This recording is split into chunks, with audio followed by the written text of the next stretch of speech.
नमस्कार विद्यार्थी मित्रांनो, अभ्यास मित्र परिवारामध्ये तुम्हा सर्वांचं स्वागत आहे. आज आपण 16 मार्च 2026 रोजीच्या चालू घडामोडीचा अभ्यास करणार आहोत. तुम्हाला जर ही सिरीज आवडत असेल तर लेक्चरला लाईक करा, चॅनलला सबस्क्राईब करा. म्हणजे तुमच्या या लाईकने आम्हाला पण मोटिवेशन मिळतं लेक्चर घेण्यासाठी. मित्रांनो, लेक्चर सुरू करण्यापूर्वी आपण जे काही डेली सेशन घेतो त्यातील प्रश्नांचा आपण मासिक बनवतो. मग ते आपण जानेवारी फेब्रुवारी महिन्याचं मासिक बनवलेलं आहे, जे साधारणतः एक 70 पेजेसचे तुम्हाला बघायला मिळतं. मग ते तुम्हाला रिव्हिजनसाठी बेस्ट राहणार आहे, ते तुम्हाला आपल्या ॲप्लिकेशनवर मिळून जाईल. आजच्या सेशनचा पहिला क्वेश्चन तुमच्या समोर आहे. मार्च 2026 मध्ये चिलीचे नवीन राष्ट्रपती म्हणून कोणी शपथ घेतली? तर चिलीचे नवीन राष्ट्रपती बनलेले जोस्ट एंटिनिओ कास्ट. आपण जर बघितलं तर हे चिलीचे 38वे राष्ट्रपती बनले आहे. त्यांच्या शपथविधीमध्ये भारताच्या परराष्ट्र राज्यमंत्री कीर्तिवर्धन सिंह यांनी भाग घेतला होता. त्यांनी कोणाची जागा घेतलेली आहे? तर गॅब्रियल बोरिक यांची जागा आता जोस अँटोनियो कास्ट यांनी घेतलेली आहे. चिली देश जर आपण बघितला तर हा दक्षिण अमेरिकेमधील एक अरुंद आणि लांब देश आहे. त्याचा आकार मिरची सारखा आहे म्हणून त्याचं नाव चिली पडलेलं आहे, जो अँडीज पर्वत आणि पॅसिफिक महासागर यांच्या दरम्यान स्थित आहे. राजधानी आहे सॅन्टियागो. अधिकृत भाषा आहे स्पॅनिश. चलन आहे चिली पेसो. पुढे जाऊया, महत्वाच्या नियुक्त्या आपण बघूया. यामधल्या 2-3 नियुक्त्यांवर आपल्याला प्रश्न विचारला जाऊ शकतो. मग त्या कोणत्या आहे? तर पहिलेच आहे, नेपाळचे नवीन पंतप्रधान कोण बनले? बालेन शाह. हे एक म्युझिक रॅपर आहे. जिथं स्टार मार्क करतो ते महत्वाचं आहे.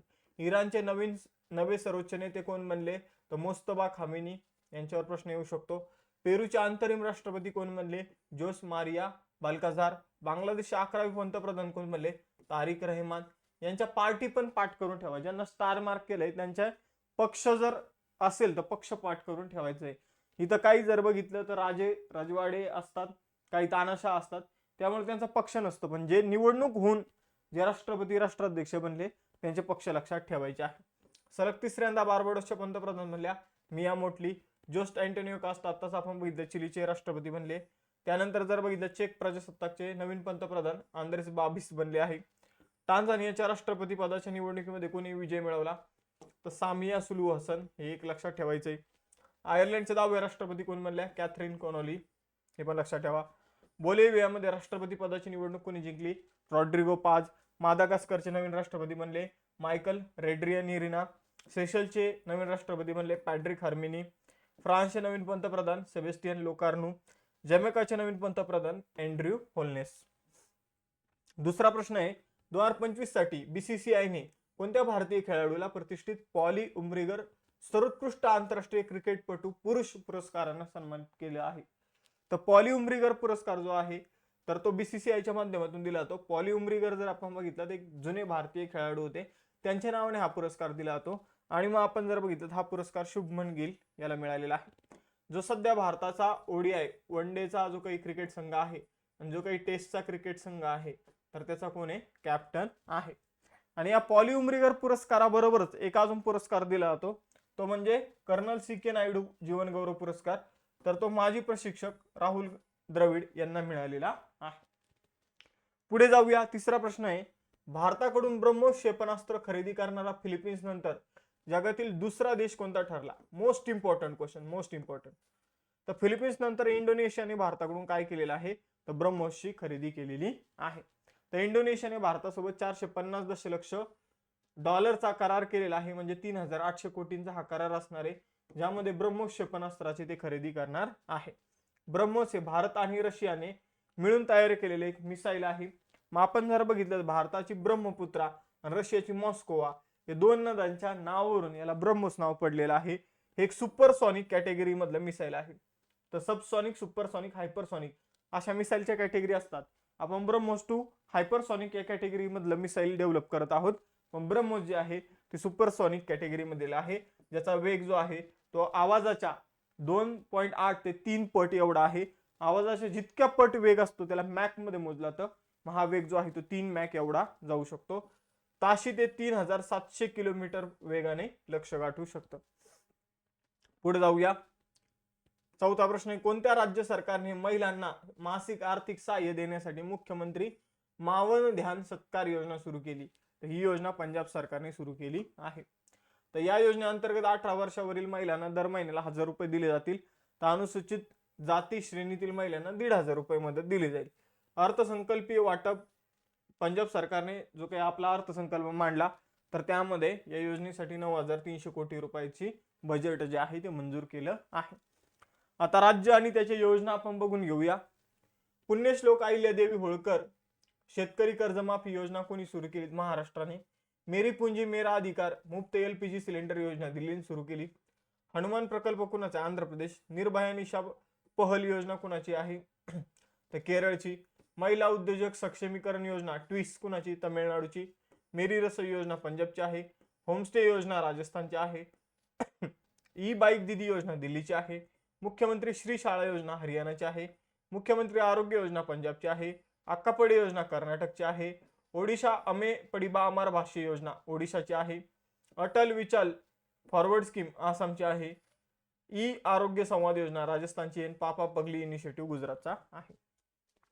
पाचवा प्रश्न आहे, महामार्गावरील प्रदूषण कमी करण्यासाठी भारतातील पहिला micro algae tower pure air कुठे स्थापित करण्यात आला? तर हा जो टॉवर आहे याच्यामध्ये शेवाळ असणार आहे म्हणजे एल्गी असणार आहे. तर हा टॉवर नवी दिल्लीमध्ये प्रदूषण कमी करण्यासाठी स्थापित करण्यात आलेला आहे.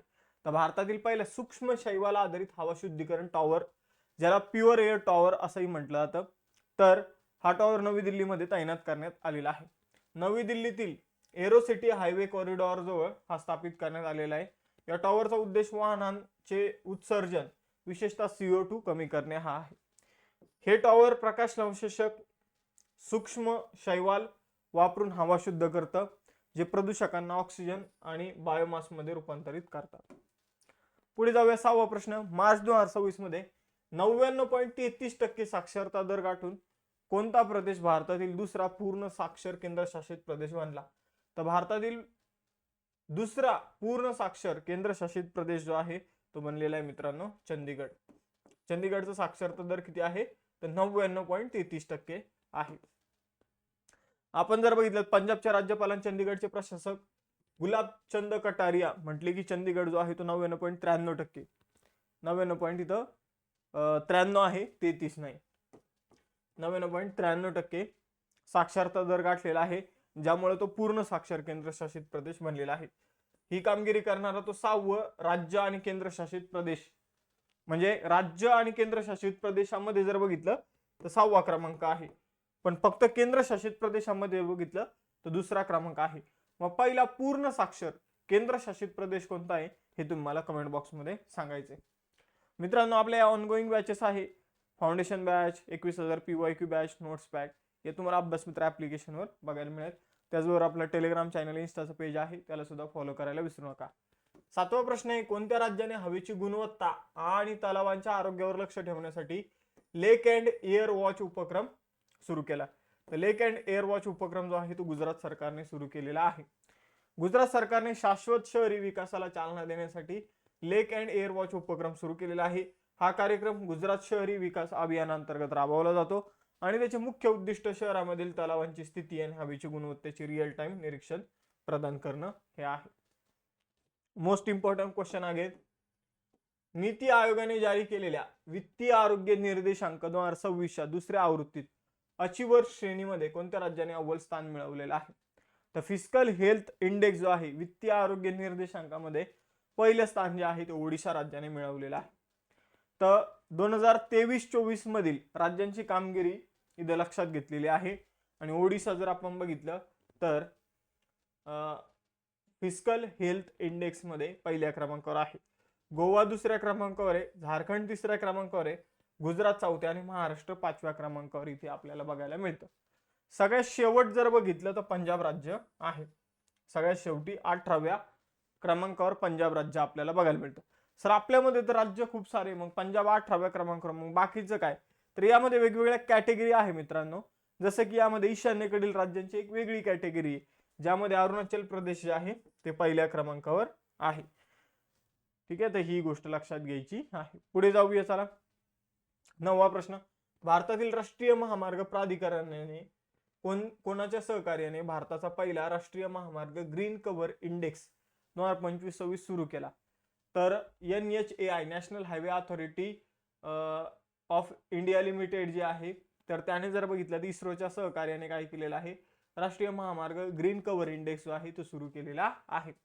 तर NHAI आणि इस्रोने काय केलेलं आहे, तर राष्ट्रीय दूरस्थ संवेदन केंद्राच्या सहकार्याने भारताचा पहिला राष्ट्रीय महामार्ग हरित कव्हर निर्देशांक सुरू केला 2025-26.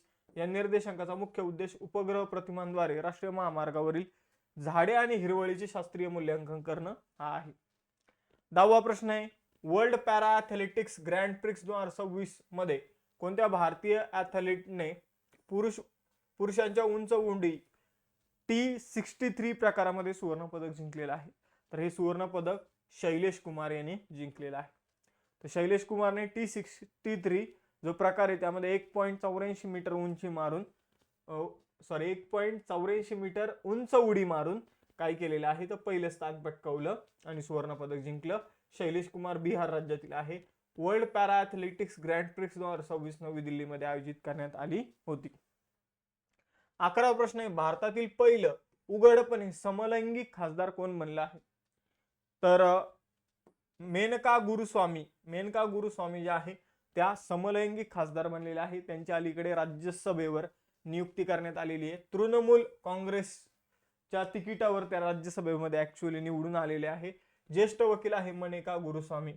तर त्या भारतातील पहिले उघडपणे समलैंगिक खासदार बनलेल्या आहेत.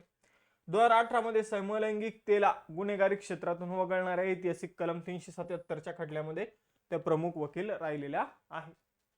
12वा प्रश्न, 22 वर्षाच्या दीर्घ कालानंतर भारतातील कोणतं शहर आशियाई कप तिरंदाजी 2027चं दुसरं संस्करण आयोजित करणार आहे? आशिया कप तिरंदाजी 2027चं दुसरं संस्करण जे आहे ते भारतातील नवी दिल्ली या ठिकाणी आयोजित केलं जाणार आहे. तर 22 वर्षानंतर प्रथमच एका सर्वोच्च आंतरराष्ट्रीय तिरंदाजी स्पर्धेचं आयोजन भारत करणार आहे. 2027 मध्ये होणाऱ्या दुसऱ्या आशिया कपच्या यजमान पदाचे हक्क दिल्लीला देण्यात आले आहे. शेवटची आंतरराष्ट्रीय तिरंदाजी स्पर्धा 2005 मध्ये दिल्ली येथे झालेली होती, जी होती आशियाई तिरंदाजी अजिंक्यपद स्पर्धा.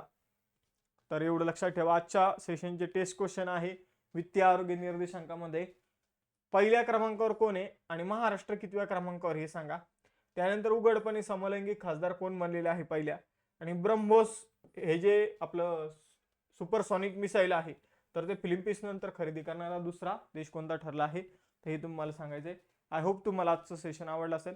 सेशन आवडलं असल्यास लेक्चरला लाईक करा, चॅनलला सबस्क्राईब करायला विसरू नका. थांबूया आपण इथं, भेटूया नेक्स्ट सेशनमध्ये. चलो बाय बाय, जय हिंद.